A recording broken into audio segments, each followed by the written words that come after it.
Before the time the term social media influencer was coined, one man paved the way for millions to walk the same path. The legacy of ZYZZ cannot be understated. This legacy endures through those he has inspired, and although he has passed on, his memory lives on through them. His motivational quotes, charismatic persona, and captivating videos continue to have a positive effect even today. The aesthetic revolution ZYZZ inspired remains a cultural phenomenon, with gyms worldwide filled with those striving to achieve the physique he once had. ZYZZ would inspire the likes of Jeff Seid and David Lade, who would develop their own aesthetic physique and were thrust into social media fame at a young age. As ZYZZ's popularity surged, so did his role as a motivator. His charisma, humor, and authentic love for fitness made him a beacon of inspiration. Beyond the gym, ZYZZ encouraged his followers to build and embrace their own self-confidence, promoting a holistic approach to personal development. His popularity and success extended beyond anything seen before in the fitness community. It was about the journey, the mindset, and most importantly, the aesthetics. However, ZYZZ's confident and outgoing persona was eating away at him from the inside, as the fame became almost too much for him to bear. He would wear a mask to conceal the truth. This is the story of Aziz Shavershian, better known as ZYZZ, the father of aesthetics.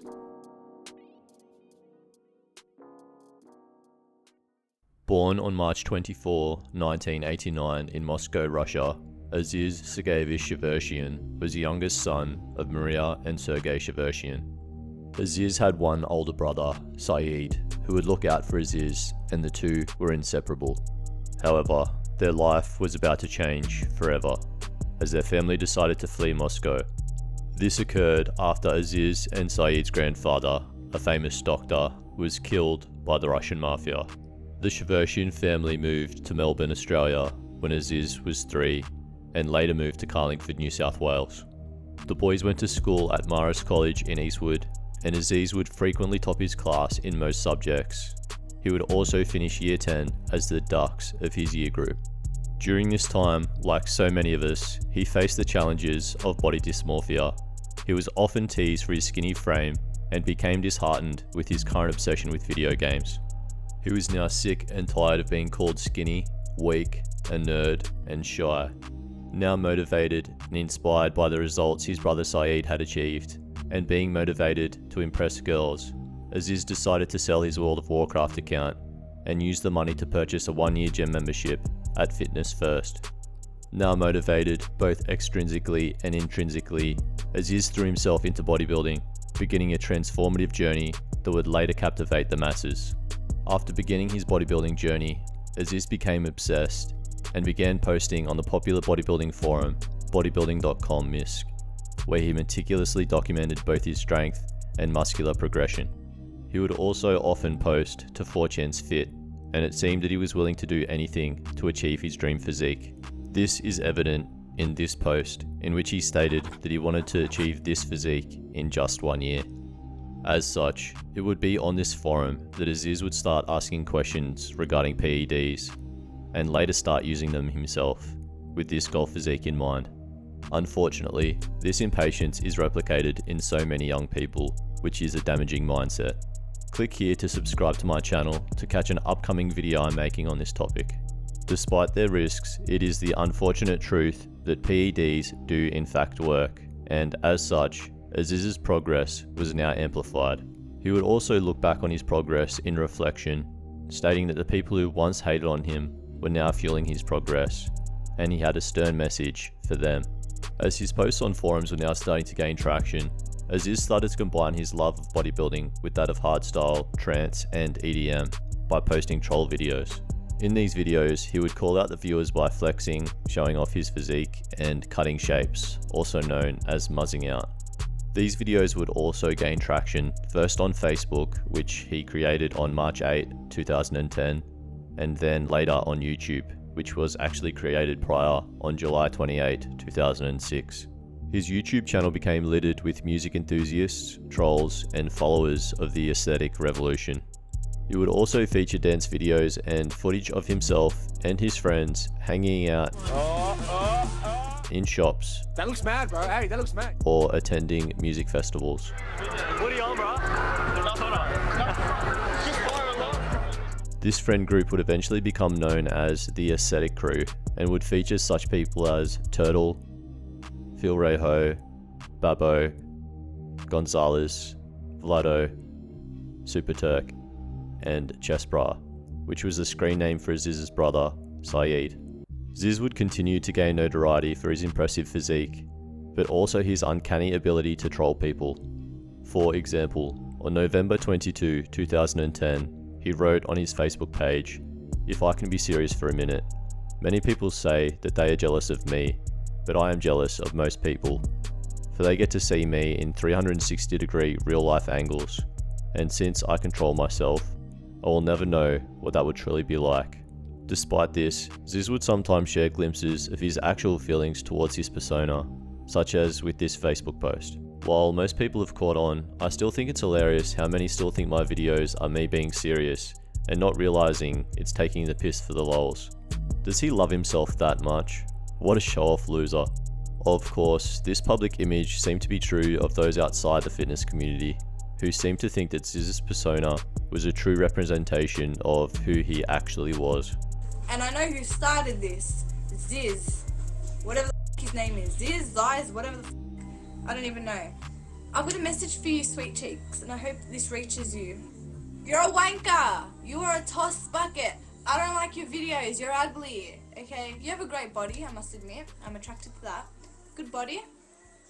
Unfortunately, most of ZYZZ's original videos, posts, threads, and comments have been taken down, which has created this black hole for those who are his fans when he rose to prominence. However, with some internet sleuthing, aka this Reddit post, we can find his authentic Facebook archive. The updates from ZYZZ were predominantly troll posts, as he would play up the stereotype with which strangers would associate him. He would mercilessly troll women who he deemed to be gangers, such as this post. Yet, despite this, it seemed that his initial motivation to lift weights to impress girls was well-founded. He was now getting a lot more attention from females particularly, but also with other creators and casting agents. Both his impressive physique and his growth on Facebook and YouTube allowed him to feature on a series called National Road Trip, in which 6 YouTube personalities travelled to Hilland. ZYZZ was accompanied by Mo Bulldogs, Garant, Danny from Graduate Report, Big Naz, and Carlo. I have no idea who any of these people are, but I'm guessing they were popular at the time. ZYZZ very unsurprisingly stole the show and managed to fight off a snake. Say I told you! Help him! Help him! Fucking snake there, mate! Muzz to the beat of a didgeridoo. About looking like a Greek god all the time. And make an older lady blush. Definitely give that a hit. Which one? The one on the right, definitely. Thank you. He would also feature as an extra on the Australian series Underbelly: The Golden Mile in Season 3, Episode 3, titled Kingdom Come, which aired on April 18, 2010. ZYZZ would also release a book titled ZYZZ's Bodybuilding Bible in May 2011, which would achieve a review score of 4.09 out of 5 stars on goodreads.com. He would also utilise his impressive physique to fund his university degree by working as a part-time stripper with Sydney Hotshots. ZYZZ also popularised such phrases as "fwak," "come at me bro," "you myron," and "you mad." These catchphrases, or at least one of them, "come at me bro," was heavily inspired by one of the stars of Jersey Shore, Ronnie, as the TV show was gaining substantial popularity, even in Australia. However, this fame was starting to get to ZYZZ. He started to get disheartened by the amount of people who would harass him at the shops, at the gym, and at music festivals. These 3 guys jumped my mate Aiden from the back of behind him and started punching into him, like bashing him for no reason. Is that any way to fucking live life? Not being able to fucking go to a festival that you enjoy with your mates, with your girls, to listen to the music to have fun, and you gotta worry about fucking kid pieces of shit trying to fucking jump you and punch you just to get a name for themselves? The things that he once loved now caused him to be anxious, fearful, and just plain fed up with being approached by strangers. On July 13th, 2011, ZYZZ would announce on his Facebook page that he was planning on visiting Thailand to escape for at least 1 month. In this post, it would appear that he was in good spirits. However, Tragedy would unfortunately follow only 3 weeks later. On August 5th, 2011, ZYZZ's life was cut short during this vacation in Thailand. A well-known Sydney bodybuilder has died after collapsing in a sauna in Thailand. Shavershian suffered a heart attack in a sauna and was promptly taken to a hospital where doctors were unable to revive him. News of this started to emerge as Aziz's friends and family started publishing somber posts on Facebook, and his passing was confirmed on the 9th of August 2011 by the Department of Foreign Affairs and Trade. This loss sent shockwaves through the fitness community, leaving fans grieving the passing of a charismatic and influential figure. The circumstances surrounding his passing remain a solemn aspect of his legacy, as his autopsy revealed a previously undiagnosed congenital heart defect and cardiomegaly. His family stated after the fact that he had shown several minor symptoms in the few months leading up to this, including high blood pressure and occasional shortness of breath. Aziz also unfortunately had a family history of heart problems, which would have increased the likelihood of him being affected genetically. It was this underlying health issue which triggered cardiac arrest, yet many hypothesize his use of both PEDs and party drugs contributed to his death.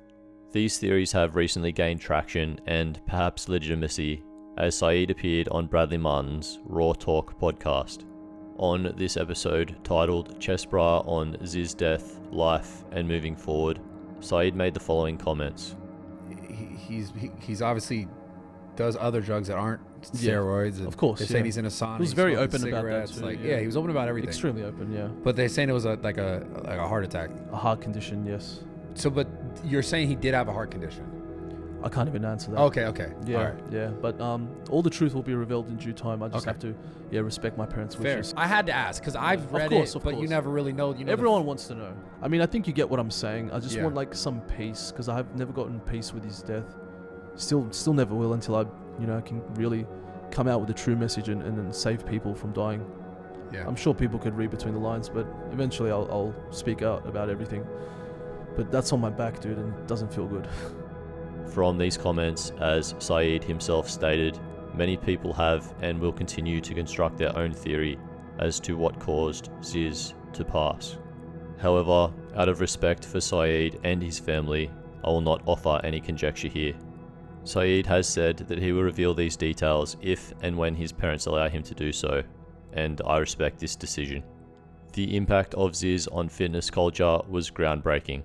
He popularized the concept of aesthetics, emphasizing not just muscle size, but also symmetry, proportion, and an overall aesthetically balanced physique. The ZYZZ aesthetic became a desirable goal for aspiring bodybuilders, leaving an undeniable mark on the fitness community. A case could certainly be made that if he was here with us today, ZYZZ would be one of the biggest social media personalities and influencers in the world. As his brother Saeed states, "Mate, don't worry about the Harrison twins. We'd have taken over the fitness industry. ZYZZ and Chest Bra would have ran the fitness industry. I'm telling you." Without question, he would have inspired many more young men to improve their physical form and, in doing so, their self-confidence. Despite the fact that ZYZZ initially rose to prominence by trolling the masses, his followers felt connected to Az for his honesty and, from all reports, his kind nature. Yeah. Come on. Not sure. Well, what's left of them? Many people do remember ZYZZ for his trolling, but for me, I remember his motivational speeches, spoken as inspirational music, steadily rose in the background.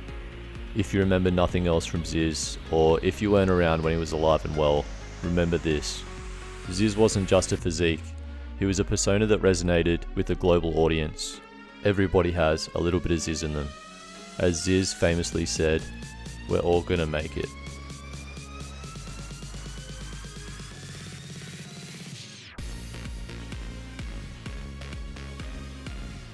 And there you have it, the turbulent life and lasting legacy of Aziz Shavershian, known by many more as ZYZZ. Have you heard of Callum Von Moger? How about Rich Piana? If you want to decide if Callum hindered his own career, have you seen the results of Rich Piana's autopsy? I'll let you decide which one you want to watch next. Click one of the videos on your screen now. For now, I've been your host, Grant Kitchingman, and you've been somewhat entertained.